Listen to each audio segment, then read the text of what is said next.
Hello, my name is Chris Griffey. What I have here in front of me is a 3030 air brake chamber that you typically find on most heavy-duty trucks nowadays. And today in this video, I'm going to basically explain to you how it works.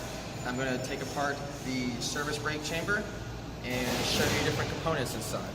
Now, the reason we're not going to take apart the service brake chamber is because nowadays they've been made non-serviceable, because in the past, when people try to service them, they've actually been severely injured and or killed by the spring inside, because the spring inside the service brake chamber is constantly under a 1,800 pound load, give or take. Okay, so I'm just find the components here real quick. So here we have the air washes. This one leads to the service brake chamber. This one leads, correction, this one leads to the spring brake chamber. This one leads to the service brake chamber. Basically, the way it works for the spring brake is that in the absence of air, say for example when the truck is parked, the spring pushes the push rod forward and engages the brakes. However, if say the truck is running and has its air supply built up, then its spring brake chamber constantly receives air. So in the presence of air, the air pushes the spring back, which then retracts the push rod, which releases the brakes. Now for the service brakes, they pretty much work exactly the opposite. So in the absence of air, the service brake chamber is always released. And in the presence of air, say when the driver applies the brake pedal, it allows air into the system, which pushes the push rod forward and engages the brakes. So now we're going to go into disassembling the service brake chamber. Now the first thing you always want to do with these air brake chambers is that you want to make sure you cage the spring brake chamber.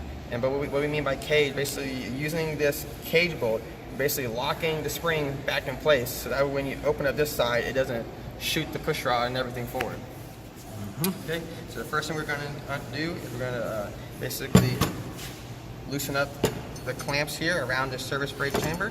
So we're going to take a wrench here. We're going to start taking it apart.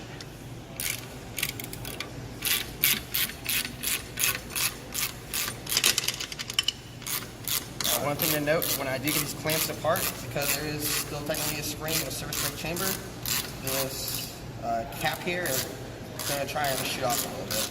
So you just got to be mindful of that.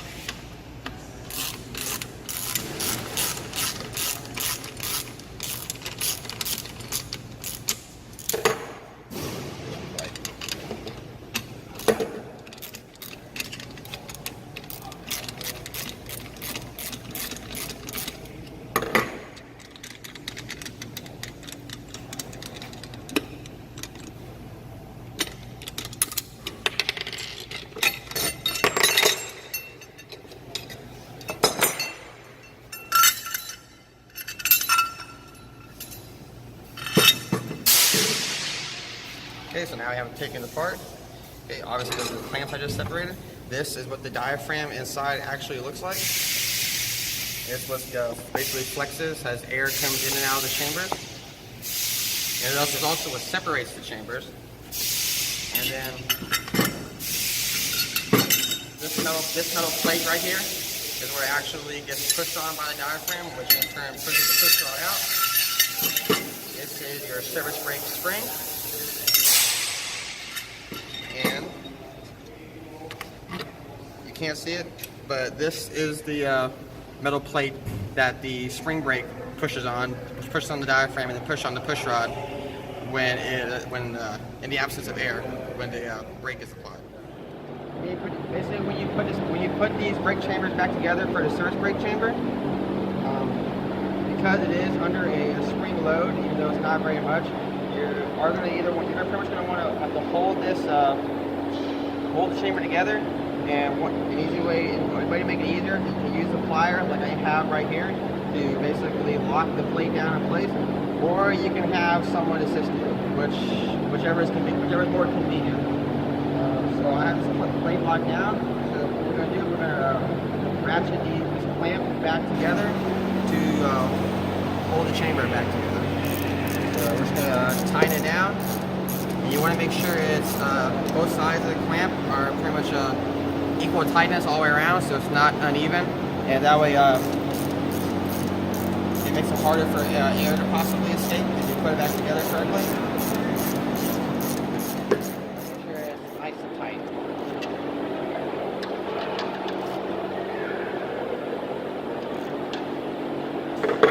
Okay, now that it's secure, it should be good to let go of the pliers. The plate should not come up at me.